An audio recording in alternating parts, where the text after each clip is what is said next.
ওয়া তাআলা কালামে কাদিমের মধ্যে ইরশাদ করছেন, ওয়া মা খালাকতুল জিন্না ওয়াল ইনসা ইল্লা লিয়াবুদুন। আমি মানব জাতিকে সৃষ্টি করেছি এবং জিন জাতিকে সৃষ্টি করেছি আমার ইবাদত বন্দেগী করার জন্য। আল্লাহ পাক সুবহানাহু ওয়া তাআলা মানব জাতির উপরে আল্লাহ রাসূল সাল্লাল্লাহু আলাইহি ওয়াসাল্লামকে মেরাজে মেহমান করে ডেকে নিয়ে 5 ওয়াক্ত নামাজ মুসলমানদের উপরে ফরজ করেছেন। কথা বলেন ঠিক কিনা? পাঞ্জাগানা 5 ওয়াক্ত ফরজ নামাজ আল্লাহ পাক সুবহানাহু ওয়া তাআলা আমাদের জন্য বিধান হিসেবে সাব্যস্ত করেছেন। এই নামাজের মধ্যে এমন কিছু নামাজ আছে যেই নামাজের ব্যাপারে ফরজ এবং ওয়াজিব, যেগুলো আদায়ের ব্যাপারে আল্লাহ পাক সুবহানাহু ওয়া তাআলা পূর্ণাঙ্গ হিসাব গ্রহণ করবেন। যেই ইবাদত না করার কারণে বান্দাকে জবাবদিহিতা করতে হবে। ফরজ, ওয়াজিব, এই নামাজগুলো যারা তরক করবে, যারা বাদ দিয়ে দেবে, তাদেরকে আল্লাহর কাছে কাল হাসরের দিনে জবাবদিহিতা করতে হবে এবং এটার জন্য যথাযথ শাস্তির সম্মুখীন হতে হবে। আবার এই ফরজ ওয়াজিব নামাজ ছাড়াও এমন কিছু নামাজ আছে শরীয়তের মধ্যে যেই নামাজগুলোর ব্যাপারে, যেই নামাজগুলো না পড়লে আল্লাহর কাছে কোনো জবাবদিহিতা করতে হবে না, কিন্তু এই নামাজগুলো আদায় করলে আপনি অতি সত্বর অল্প সময়ে আল্লাহ পাক সুবহানাহু ওয়া তাআলার নিকটবর্তী হতে পারবেন। সুবহানাল্লাহ। এই নামাজগুলোর ব্যাপারে কোনো জবাবদিহিতা নেই, কেন আপনি আদায় করেননি? সেগুলো হচ্ছে নফল নামাজ। কি নামাজ? নফল নামাজ। আপনার মন চাইনি বা সময় সুযোগ ছিল না, আপনি আদায় করতে পারেননি। এগুলো কেন আদায় করেননি? তার জবাবদিহিতাও নাই, তার জন্য কোনো শাস্তিও নাই। এই জন্য আবার এগুলোকে হালকা মনে করারও কোনো সুযোগ নাই। কারণ আল্লাহ পাক সুবহানাহু ওয়া তাআলা হাদিসে কুদসির মধ্যে বলছে, বিসমিল্লাহির রহমানির রহিম, মা ইয়াজালু আবদি ইয়াতাকাররাবু ইলাইয়া বিন নওয়াফিল। আল্লাহ পাক সুবহানাহু ওয়া তাআলা কালামে কাদিমের মধ্যে হাদিসে কুদসির মধ্যে বলতেছেন, মা ইয়াজালু আবদি ইয়াতাকাররাবু ইলাইয়া বিন নওয়াফিলি,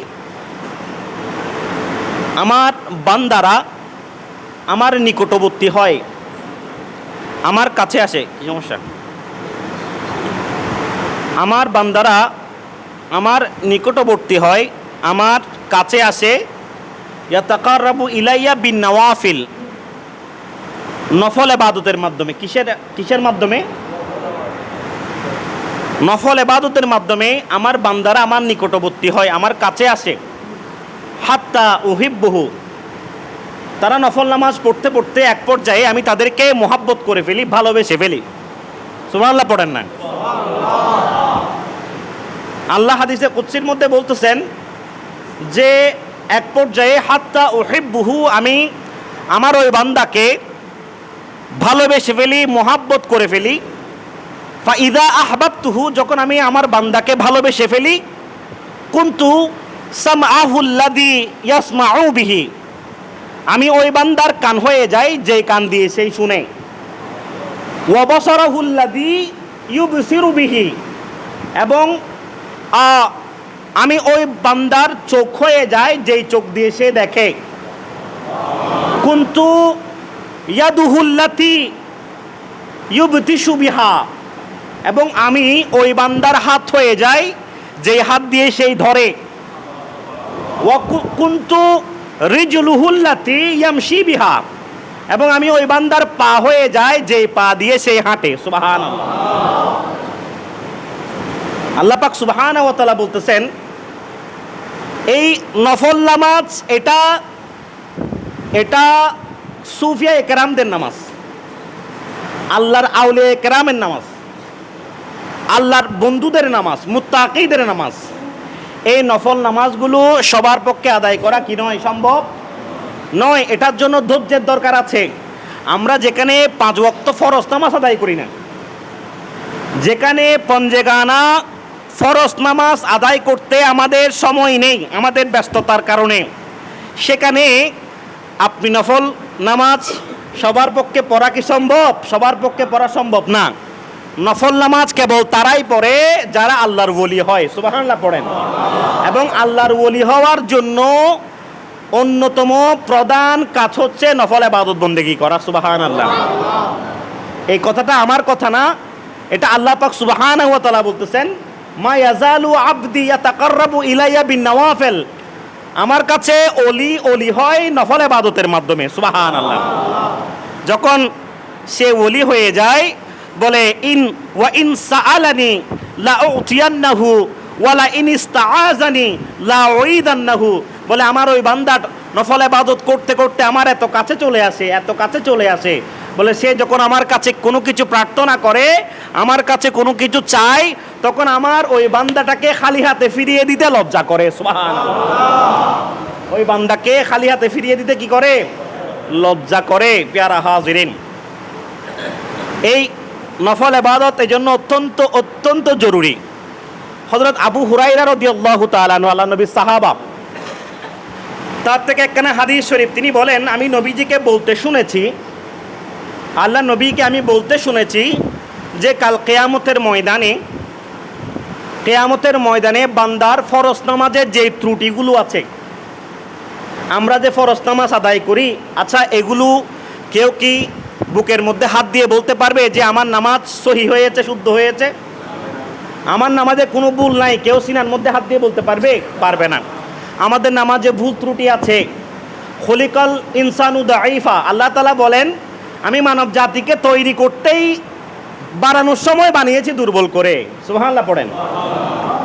আল্লাহ এটা কোরআনের মধ্যে বলতেছেন। কোথায়? কোরআনের মধ্যে আল্লাহ পাক সুবহানাহু ওয়া তাআলা বলতেছেন যে আমি মানুষকে বানানোর সময় বানিয়েছি দুর্বল করে। তারা ভুল করবে, ত্রুটি করবে। তো আমরা যে ফরজ নামাজ আদায় করি, এখানে অনেক ভুল ত্রুটি আছে। কাল কিয়ামতের ময়দানে এই ত্রুটিগুলা সামনে আল্লাহ তাআলা সবার সামনে পেশ করবে। আমার নবী সাল্লাল্লাহু আলাইহি ওয়াসাল্লাম হাদিসে পাকে ইরশাদ করেন, বলে এই ফরজ নামাজের যে ত্রুটিগুলো আছে, এগুলো আল্লাহ তাআলা বান্দার নফল নামাজ দিয়ে পরিপূর্ণ করবেন, সুবহানাল্লাহ। যার নফল নামাজের কি আছে? আমল আছে। এগুলো এনে আল্লাহ পাক সুবহানাহু ওয়া তাআলা ফেরেশতাদেরকে বলবে, ও ফেরেশতারা, তার নামাজ কিছু কম হয়েছে? বলে হ্যাঁ কম হয়েছে আল্লাহ। বলে দেখো সে তার জীবনে কোনো তাহাজ্জুদ পড়েছে কিনা, সে তার জীবনে সালাতুল আওয়াবিন পড়েছে কিনা, সে তার জীবনে কখনো সালাতুত তাওবা পড়েছে কিনা, একটু চেক করে দেখো। যদি এগুলো থাকে, সেগুলো দিয়ে ফরজ নামাজের দপ্তরটাকে তুমি পরিপূর্ণ করে দাও, সুবহানাল্লাহ।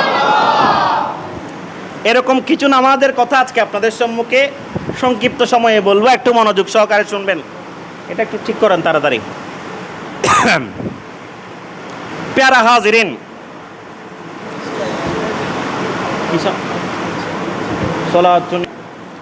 আল্লাহ নবী সাল্লাল্লাহু আলাইহি ওয়াসাল্লাম এগুলো মাইক স্পিকার যা বলেন, যুগের প্রয়োজনে এগুলো এখন ব্যবহার হয়। একটা সময়ে মাইকও ছিল না, স্পিকারও ছিল না, তখন দিনের খেদমত আরো বেশি হয়েছে, সুবহানাল্লাহ পড়েন না। তখন দিনের খেদমত কি হয়েছে? আরো বেশি হয়েছে। তো এই জন্য মাইক ঠিক হবে, আপনারা টেনশন করবেন না, আপনারা মনোযোগ আমার দিকে দেন, মোহাব্বতের সাথে খেয়াল করেন, দেখবেন সামনের কাতারে যেরকম শোনা যাচ্ছে পেছনেও শোনা যাচ্ছে, সুবহানাল্লাহ পড়েন। এগুলো হচ্ছে কোরআন মজিদের কারামত, মুজেজা। এগুলো কি? কোরআনের মুজেজা, আল্লাহর নবীর হাদিসের মুজেজা। এটা আমার কোনো বিষয় না। এই জন্য মোহাব্বত সহকারে খেয়াল করেন, আপনি আপনার কানে আওয়াজ পৌঁছে যাবে। বিদায় হজের ভাষণে, দশম হিজরি বিদায় হজের ভাষণে আল্লাহ নবী সাল্লাল্লাহু আলাইহি ওয়াসাল্লাম যখন আল্লাহ নবী খুতবা দিচ্ছিলেন, সেখানে সাহাবাদের সংখ্যা কত ছিল জানেন? মানুষের সংখ্যা কত বড় জমায়েত ছিল জানেন? 1.5 লক্ষ সাহাবা ওই আরাফার ময়দানে মওজুদ ছিল, সুবহানাল্লাহ পড়েন। কয় লক্ষ? 1.5 লক্ষ। আমরা এখানে আছি 100 জন, সর্বোচ্চ 200 জন, 300 জন, আরো মানুষ বাড়তেছে, আস্তে আস্তে 500 জন হবে, 1000 হবে। সেখানে 1.5 লক্ষ সাহাবা ছিল। খোলামেলা ময়দানের মধ্যে আমার নবী সাল্লাল্লাহু আলাইহি ওয়াসাল্লামা সবার কাছে জিজ্ঞেস করেছিলেন, ও আমার সাহাবারা, আমি কি তোমাদের কাছে আমার দায়িত্ব পরিপূর্ণ আদায় করতে পেরেছি? আমি কি তোমাদের দায়িত্ব যথাযথভাবে আল্লাহর পক্ষ থেকে যে দায়িত্ব আমার উপর দেওয়া হয়েছে আমি কি আদায় করতে পেরেছি? সাহাবায়ে কেরামরা সবাই মিলে সাক্ষ্য দিয়েছে, ইয়া রাসূলুল্লাহ, আপনি আপনার দায়িত্ব যথাযথ আদায় করেছেন। সুবহানাল্লাহ। সেদিন কি কোনো মাইক ছিল? কোনো স্পিকার ছিল? 1.5 লক্ষ মানুষ কিভাবে আল্লাহ নবীর কথা শুনেছে? প্যারা হাজিরিন, গৌসে পাক আব্দুল কাদের জিলানী ইরাকি রাদিয়াল্লাহু তাআলা আনহু তিনি যখন মাহফিল করতেন, বাগদাদের বাদশা তিনার রাজ ময়দানকে তিনি উন্মুক্ত করে দিয়েছিলেন। বলে, আব্দুল কাদের জিলানী, গৌসে পাক আপনার জন্য আমি ময়দানকে খুলে দিয়েছি। আপনার মুরিদানের সংখ্যা দিন দিন বাড়তেই আছে। লক্ষ লক্ষ মুরিদান বলে আব্দুল কাদের জিলানী রাদিয়াল্লাহু তাআলা আনহু মজলিসের মধ্যে বসতেন। সেখানে কোনো মাইক ছিল না, স্পিকার ছিল না। হযরত গৌসে পাক আব্দুল কাদের জিলানী তিনি এখানে বসে তিনি কি করতেন? ওয়াজ করতেন। লক্ষ লক্ষ মানুষ সামনে যেরকম শুনতো পিছনে সেরকম শুনতো। সুবহানাল্লাহ। তখন মুহাব্বত ছিল, প্রত্যেকের অন্তরে মুহাব্বত ছিল। এজন্য কোরআনের মুজিজা সবাই উপলব্ধি করতে পেরেছে, হাদিসে পাকের মুজিজা উপলব্ধি করতে পেরেছে। মনে রাখবেন, কোরআন হাদিস মৃত নয়, কোরআন হাদিস জীবন্ত।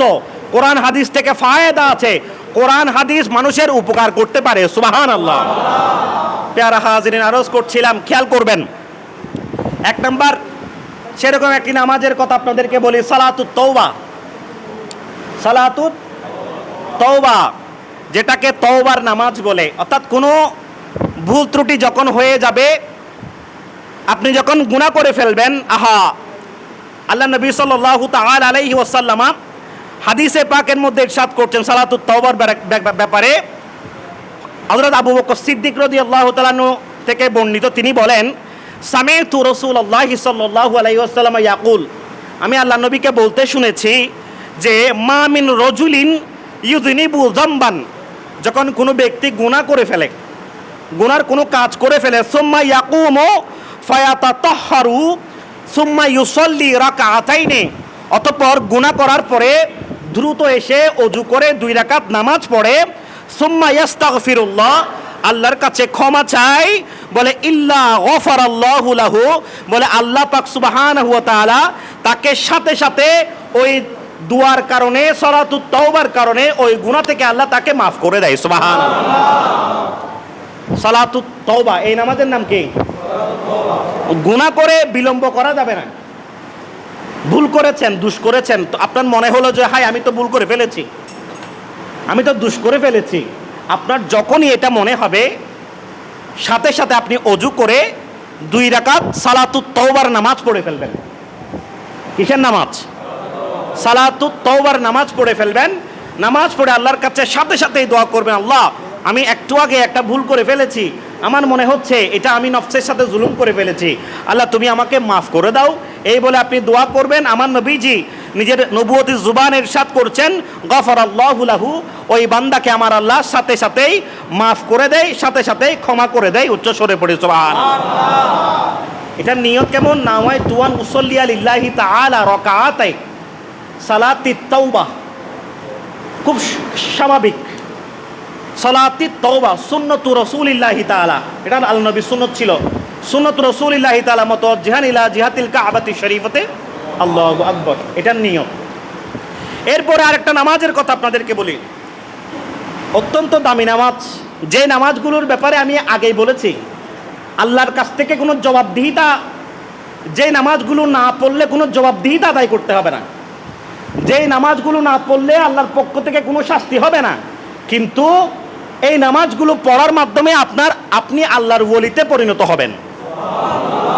তার মধ্যে একটি নামাজ হচ্ছে আপনার সালাতুত তাহিয়াতুল উজু। তাহিয়াতুল উজু অত্যন্ত ফজিলতপূর্ণ নামাজ, অত্যন্ত ফজিলতপূর্ণ নামাজ। অর্থাৎ আপনি অজু করার পরে ঘরে থাকেন বা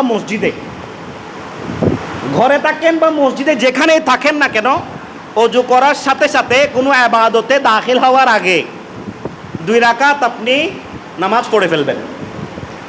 তাহিয়াতুল উজু কিসের নামাজ? এটা শুধু জুমার দিন বলে কথা না, আমরা তো শুধু জুমার দিন পড়ি। যে কোনো সময়, যে কোনো মুহূর্তে, হোক মসজিদে, হোক ঘরে, হোক আপনার কর্মস্থলে, অজু করেছেন, সাথে সাথে আপনি 2 রাকাত নামাজ সুন্দর করে আপনি পড়ে ফেলবেন। এই নামাজের বড় ফজিলত আছে। এই নামাজের ফজিলতের ব্যাপারে হাদিসে পাকের মধ্যে দেখা যায়, আল্লাহ নবী সাল্লাল্লাহু তাআলা আলাইহি ওয়াসাল্লাম থেকে একখান হাদিস শরীফ, যে আল্লাহ নবী সাল্লাল্লাহু আলাইহি ওয়াসাল্লাম একদিন যখন মেরাজ থেকে যখন আসলেন, মেরাজ করে আল্লাহ নবী যখন আসলেন, তখন হযরত বেলাল হাবশিকে ডাকলেন, বলে ও বেলাল হাবশি, ও বেলাল হাবশি। হযরত আবু হুরায়রা থেকে বর্ণিত এই হাদিস শরীফ, বলে ইয়া বিলাল, ও বিলাল, হাদ্দাসানি বিআরজা আমালিন আমালতাহু ফিল ইসলাম। আচ্ছা, তুমি ইসলামে প্রবেশ করার পরে, মুসলমান হবার পরে তুমি এই কোন আমলটা বেশি করেছো? ইসলামে দাখিল হবার পরে তুমি কোন আমলটা বেশি করেছো? বেলাল বলেন, ইয়া রাসূলুল্লাহ, ইয়া হাবিব আল্লাহ, আপনি কেন এমনটা করে জিজ্ঞেস করছেন আমাকে? খাস করে সাহাবায়ে কেরামদের মজলিসের মধ্যে আল্লাহ নবী এই নির্দিষ্ট করে একজনকে জিজ্ঞেস করতেছেন, এখানে তো কোনো একটা হিকমত আছে, কথা বলেন ঠিক কিনা? যে বেলালকে দাঁড় করিয়ে জিজ্ঞেস করতেছেন, ও বেলাল, তুমি ইসলামে দাখিল হওয়ার পরে কোন আমলটা সবচাইতে বেশি করেছো? তো বেলাল হাবশি বলে, ইয়া রাসূলুল্লাহ, কেন? আল্লাহ নবী বলে, ফা ইন্নী সামিতু দফা না আলাইকা বাইনা ইয়াদাইয়া ফিল জান্নাতি। বলে আমি যখন মেরাজে, আমি যখন জান্নাতের ভেতরে যখন আমি ঘুরতেছিলাম, জান্নাত যখন আমাকে দেখানো হচ্ছিল হেঁটে হেঁটে, তখন আমি জান্নাতের ভেতরে তোমার পায়ের আওয়াজ শুনতে পেয়েছি। আমি তোমার কি পায়ের আওয়াজ শুনতে পেয়েছিলাম। আমি চিন্তায় পড়ে গেলাম, আমার বেলাল হাবশি এখানে কিভাবে এলো? আমার বেলাল হাবশি, আমার সাহাবা, এই যে জান্নাতের মধ্যে ঢুকে সেই যে ঘুরতেছে, আমি তখন চিন্তা করতে লাগলাম, ও বেলাল, তুমি আমাকে একটু বলো, তুমি কোন আমল করেছো? এমন কেমন আমল যে তুমি জান্নাতের মধ্যে ঘুরতেছো, আমি তোমার আওয়াজ শুনতে পেয়েছি? তখন বেলাল হাবশি চোখের পানি ছেড়ে দিলেন, বলে ইয়া রাসূলুল্লাহ, মা আমিলতা আমালান, আমি তেমন কোনো আমল করি নাই। আর যা ইনদি আন্নি লাম আতাতাহহার তাহুরান ফি সাআতি লাইলিন আও নাহারিন ইল্লা সাল্লাইতু বিযালিকা তুহুরি মা কুতিবা লি আন উসাল্লিয়া। বলে ইয়া রাসূলুল্লাহ, আমার তেমন বেশি কোনো আমল নাই। বলে আমি যখনই ওযু করতাম, ওযু করে আমি 2 রাকাত নামাজ পড়ে আল্লাহর কাছে দোয়া করতাম। সুবহানাল্লাহ। এটা হচ্ছে তাহিয়াতুল ওযু। কি এটা? কিসের নামাজ? তাহিয়াতুল ওযুর নামাজ। যেই নামাজ পড়ে হযরত বেলাল হাবশি রাদিয়াল্লাহু তাআলা আনহু যে জান্নাতের এত বড় নিয়ামত পাবার সৌভাগ্য অর্জন করেছেন। উচ্চস্বরে পড়ি সুবহানাল্লাহ। এটা কিভাবে পড়বেন? নামাইতু আন উসাল্লিয়া লিল্লাহি তাআলা রাকাতাই সালাতি তাহিয়াতুল ওযু। তাহিয়াতুল ওযু সুন্নাতু রাসূলিল্লাহি তাআলা মুতাওয়াজ্জিহান ইলা জিহাতিল কাবাতি শরীফাতি, আল্লাহু আকবার। এরপরে আসেন আরেক নামাজ, যেই নামাজকে বলে তাহিয়াতুল মসজিদ। তাহিয়াতুল মসজিদ, যেটা মসজিদের সম্মানে পড়া হয়। কিসের সম্মানে? মসজিদের সম্মানে। অর্থাৎ মসজিদে প্রবেশ করার পরে আপনি মসজিদে ঢোকার সাথে সাথে মসজিদের সম্মানে আপনি 2 রাকাত নামাজ পড়া, এটাকে তাহিয়াতুল মসজিদ বলে বা দুখুলুল মসজিদ বলে। কি বলে? দুখুলুল মসজিদ বলে, কিংবা তাহিয়াতুল, কথা বলেন, তাহিয়াতুল মসজিদও বলে। প্যারা হাজিরিন, এই নামাজের অনেক ফজিলত আছে। এই নামাজের অনেক কি আছে? ফজিলত আছে।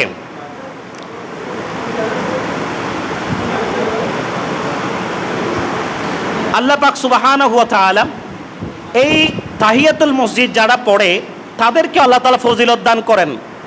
আল্লাহ নবীর হাদিসে পাক থেকে দেখা যায়, হযরত কাতাদা রাদিয়াল্লাহু তাআলা আনহু থেকে বর্ণিত একটা হাদিস শরীফ, যেখানে তিনি বলেন, আল্লাহ নবী সাল্লাল্লাহু আলাইহি ওয়াসাল্লাম ইরশাদ করেন, ইযা দাখালা আহাদিকুমুল মসজিদা ফালা ইয়াজলিসু হাত্তা ইউসাল্লি রাকাতাইন। মুসলিম শরীফের হাদিস। বলে কোনো ব্যক্তি যখন মসজিদে প্রবেশ করে তখন সে যেন 2 রাকাত নামাজ পড়া পর্যন্ত যাতে না বসে। সুবহানাল্লাহ পড়েন। অর্থাৎ সে যাতে মসজিদে ঢোকার সাথে সাথে যে কোনো সময় প্রবেশ করার সাথে সাথে সে যেন 2 রাকাত নামাজ পড়ে। হযরত কাতাদা রাদিয়াল্লাহু তাআলা আনহু বলেন, আল্লাহ নবী একদিন মসজিদে নববীতে সাহাবায়ে কেরামদেরকে নিয়ে বসেছিলেন। তো আল্লাহ নবী সাহাবা কাতাদা তিনি বলেন, আমি ওই মুহূর্তে প্রবেশ করলাম মসজিদে নববীতে। আল্লাহ নবী সাহাবায়ে কেরামদেরকে নিয়ে বসেছেন। তো আমিও কি করলাম, এক পাশে গিয়ে আল্লাহ নবীর মজলিসের মধ্যে বসে গেলাম।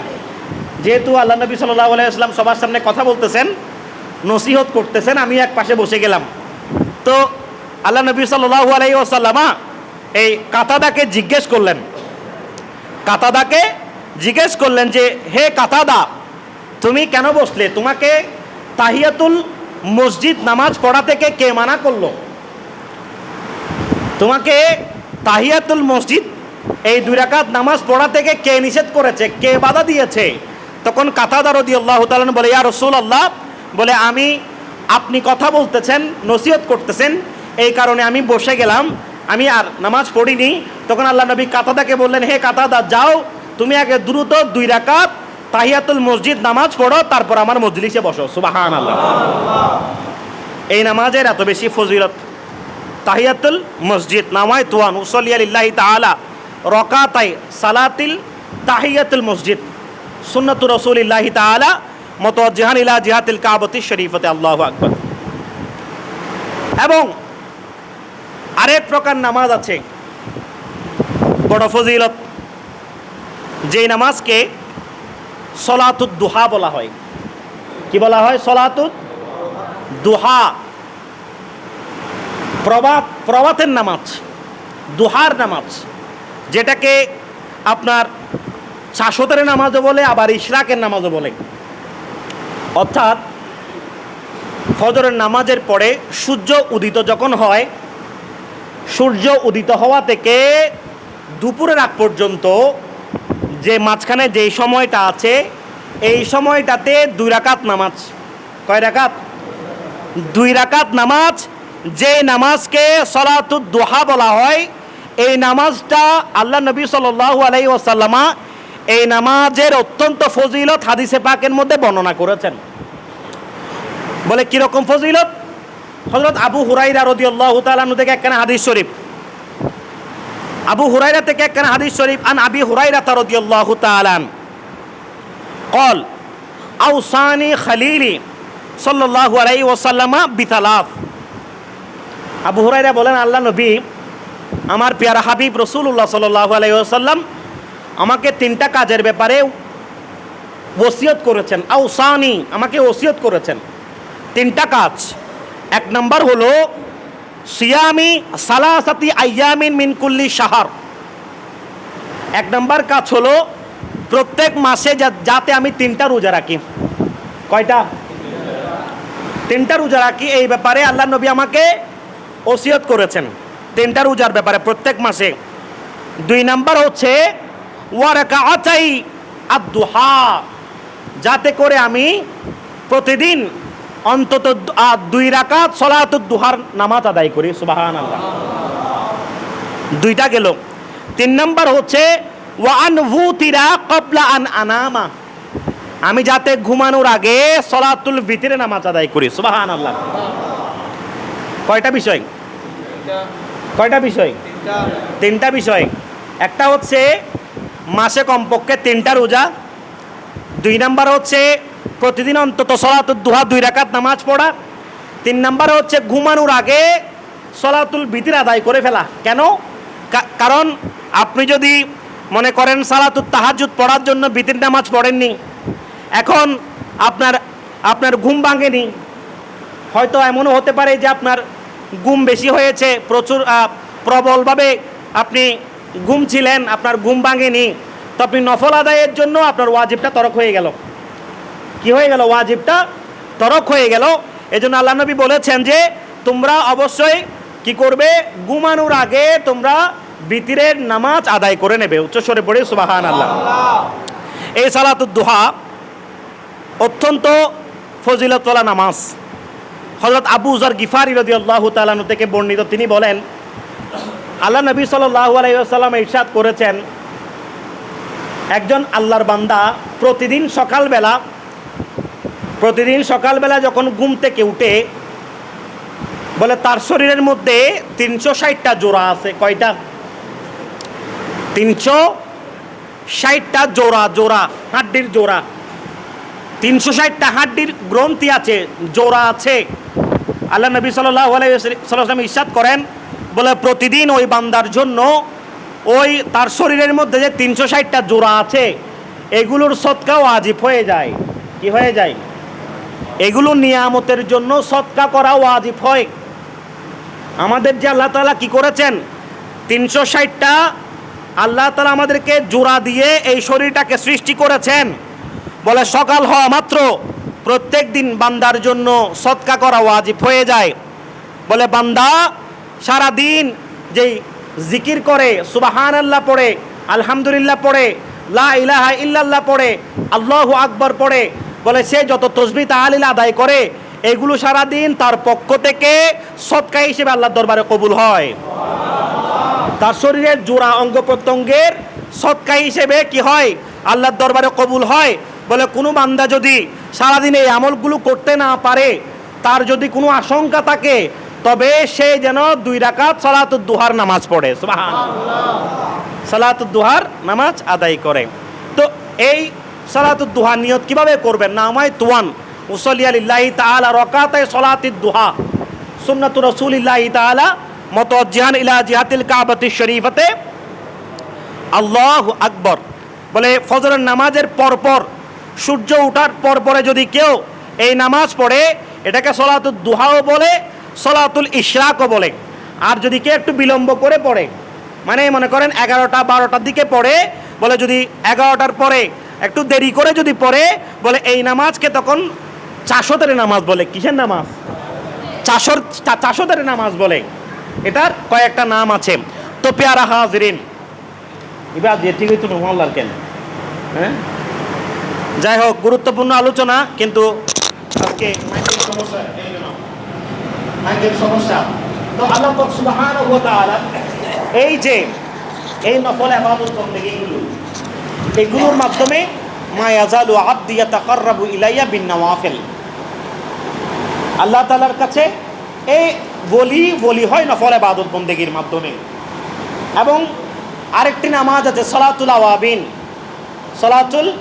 আওয়াবিন, যেটা যারা তরিকতের মধ্যে আছে, তরিকতের মধ্যে যারা শামিল, তাদের জন্য এই নামাজটা তো ওয়াজিবের মতন। মাগরিবের নামাজের পরে 6 রাকাত সালাতুল আওয়াবিন নামাজ পড়া, এটা আল্লাহর ওলিদের নামাজ। সবার পক্ষে পড়া সম্ভব না। আমরা তো নামাজে মসজিদে ঢুকলে দৌড়ে বের হয়ে যায়। মসজিদ শান্তির জায়গা। আল্লাহ বলেন মান দাখালাহু কানা আমিনা, যে ব্যক্তি মসজিদের মধ্যে প্রবেশ করেছে, মসজিদে প্রবেশ করলে বলে কানা আমিনা, তার জন্য শান্তি আছে। কি আছে? শান্তি আছে। আচ্ছা আপনি বলেন তো, এই মসজিদে ঢুকে আপনার অন্তরে এখন কোনো ঝামেলা, দুনিয়ার জঞ্জাল, কোনো টেনশন, দুশ্চিন্তা, কোনো ধরনের আপনার নানান রকম চিন্তা, এগুলো কি মসজিদে ঢুকলে হয়? মসজিদে ঢুকলে হয় না। মসজিদে ঢুকলে দুনিয়ার সমস্ত জঞ্জাল, সমস্ত সমস্যা আমরা ভুলে যাই। কারণ মসজিদ হচ্ছে, মসজিদের মধ্যে মসজিদে আপনারা মেজবান হচ্ছে আল্লাহ তাআলা। সুবহানাল্লাহ বলে। এটা কথা আমার না, এই কথা কার না, এই কথা আল্লাহ নবী সাল্লাল্লাহু তাআলা আলাইহি ওয়াসাল্লাম হাদিসে পাকের মধ্যে ইরশাদ করেছেন।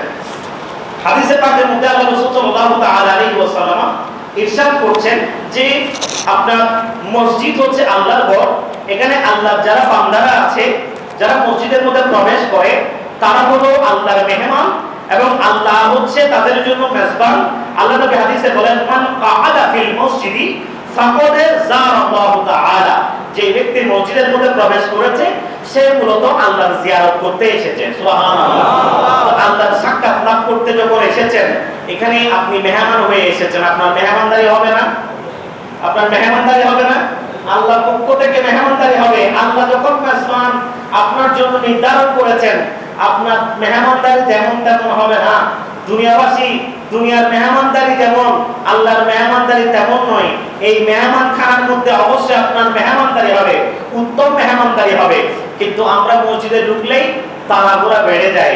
আমরা 2 রাকাত পড়ে ফরজ নামাজ, এই জুমার নামাজ 2 রাকাত পড়ে আমরা দৌড়ে মসজিদ থেকে পালিয়ে যাই। কথা বলেন ঠিক কিনা?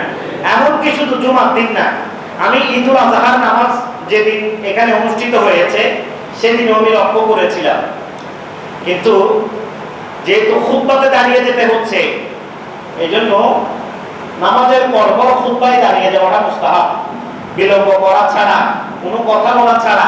এই জন্য আমি বলতে পারিনি, নয়তো আমি সাথে সাথেই বলতাম। ঈদুল আজহার দিন আমি লক্ষ্য করেছি নামাজের পরে আমরা যখন খুতবা পড়ব, খুতবা পড়া শোনাটা ওয়াজিব। কি ঈদের খুতবা, জুমার খুতবা এগুলো ওয়াজিব। এগুলো না পড়লে, না শুনলে তো নামাজই হবে না। আমি দেখেছি, লক্ষ্য করেছি, ঈদের নামাজ পড়ার সাথে সাথে খুতবাতে যখন আমি দাঁড়ালাম, দেখলাম এদিক দিয়ে পুরো বারান্দা খালি হয়ে গেছে। বারান্দা কি হয়ে গেছে? খালি হয়ে গেছে। ওই গরু জবে করার জন্য। কিসের জন্য?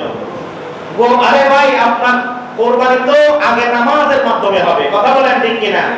ঈদুল আজহার নামাজ পড়বেন, আপনি এই শুনবেন, খুতবা শুনবেন, তারপর আপনার কোরবানি। এখন দেখলাম খুতবা না শুনে অনেকে কি হয়ে গেছে, অনেকে পুরো বারান্দার সামনে খালি হয়ে গেছে। তো জুমার দিনেও এই চিত্রগুলো দেখা যায়। পুরো মসজিদ ভর্তি মুসল্লি, বাইরেও মুসল্লি আছে। এই 2 রাকাত পরে অর্ধেক মুসল্লি খালি হয়ে যাবে।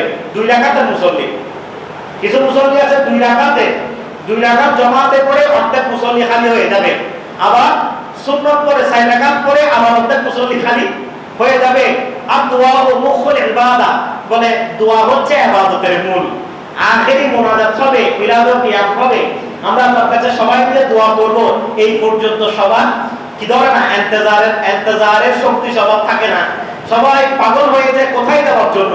ওই বাম পা দিয়ে এই নিয়ামতের, রহমতের জায়গা থেকে জাহান্নামে যাওয়ার জন্য সবাই পাগল হয়ে যায়।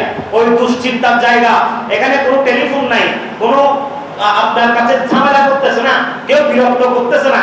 এই জায়গা আপনার শান্তি লাগে না। আপনি দৌড়ে গিয়ে বের হবেন কোথায়?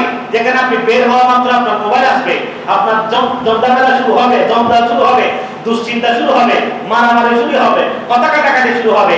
এই জায়গাটা যাওয়ার জন্য আমরা পাগল হয়ে যাই। কথা বলেন ঠিক কিনা?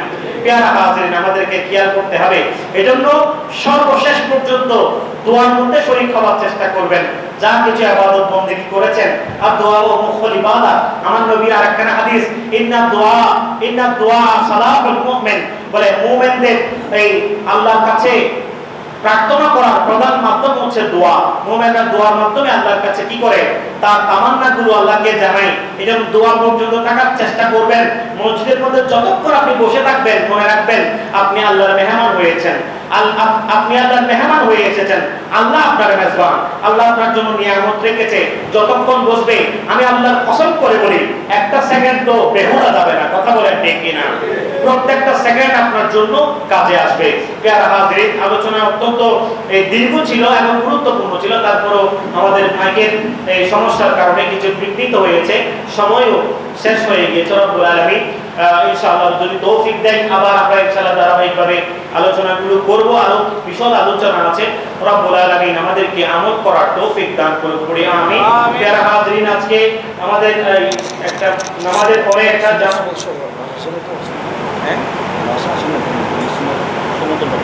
আমাদের একটি জানাজা আছে জুমার নামাজের পরে। আপনারা অনেকে জানেন আমরা জুমার নামাজের পরে সুন্নাত পড়ে দিব। এখনো জানাজা আসেনি, পড়তে ক্লাস আনা হবে। আমরা নামাজ